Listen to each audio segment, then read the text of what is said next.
good.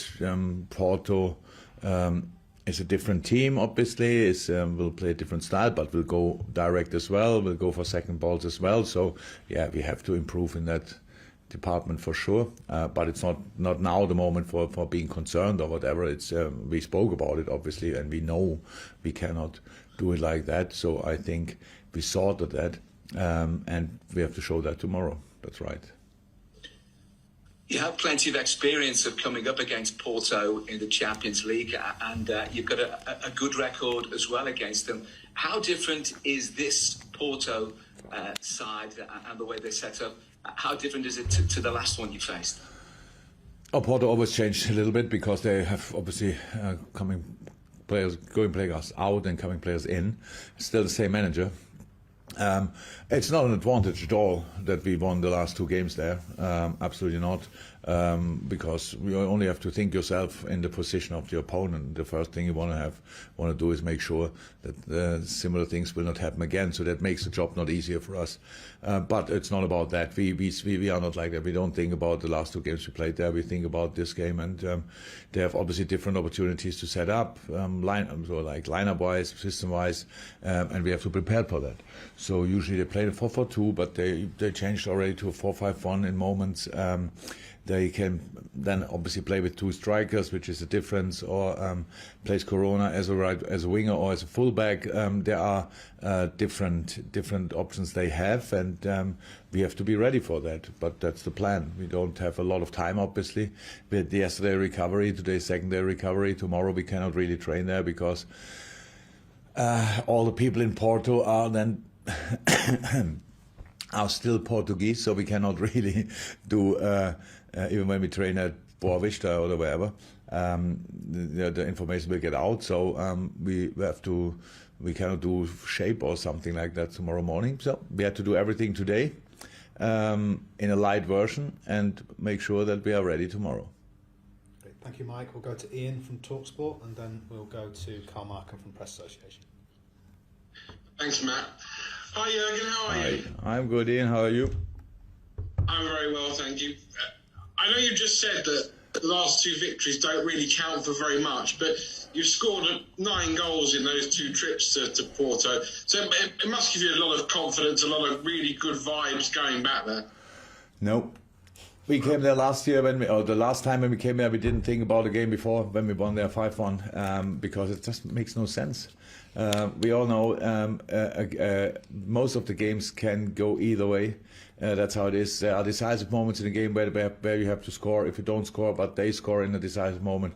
Yes, we were good. We are good. That's all clear. But they are a top side, no doubt about that. They qualify year in year out for the Champions League. They are always first or second in the Portuguese league. That's a top team, and that's what we are preparing for. Not for a team we beat in the past. That's why I said for us it's not an advantage. For them, of course, it's for sure another reason for being motivated on the highest level. That's clear. So that's the situation. We cannot change that. I'm still happy that we won the games when we were there, but we don't think we won this game already halfway or whatever. We know it will be tricky. And obviously, if you win, it gives you a big advantage in the group, doesn't it? To starting with 6 points, it gives you a little bit of leeway, a little bit of wiggle room, as we would call it. How do we call it? Wiggle room. Sorry? Wiggle room. Yeah.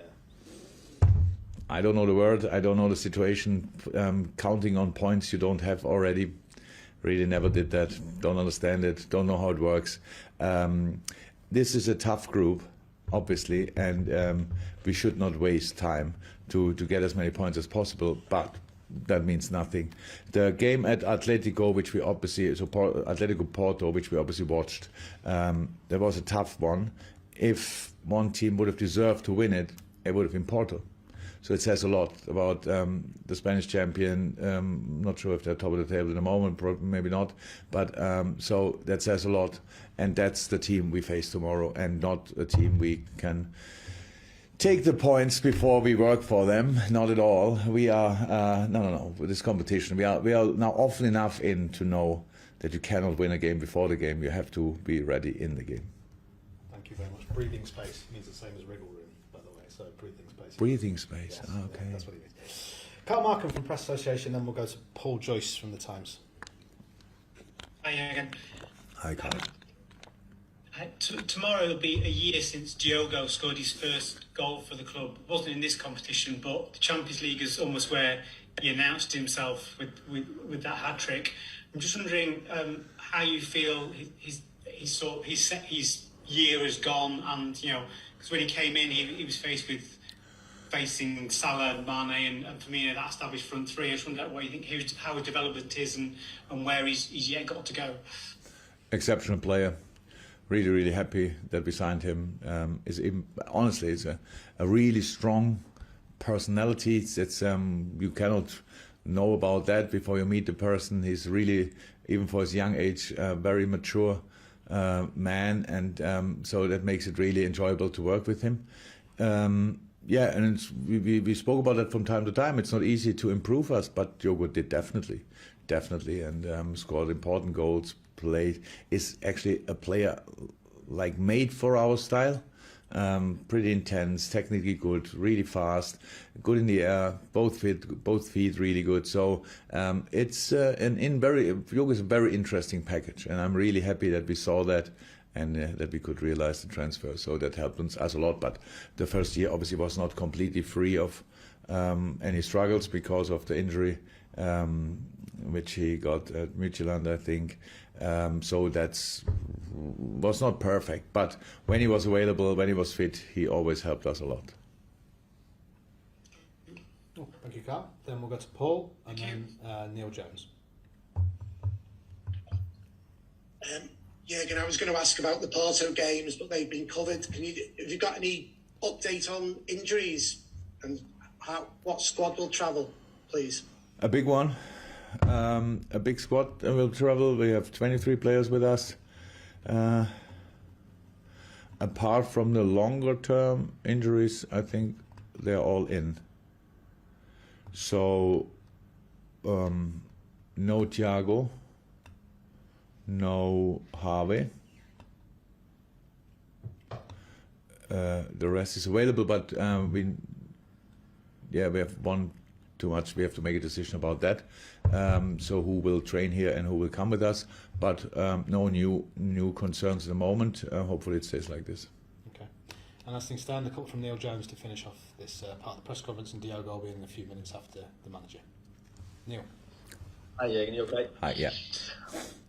Want to ask about Curtis Jones. Had a big week, obviously played well at Norwich, scored the goal at the weekend. I think you've said a few times that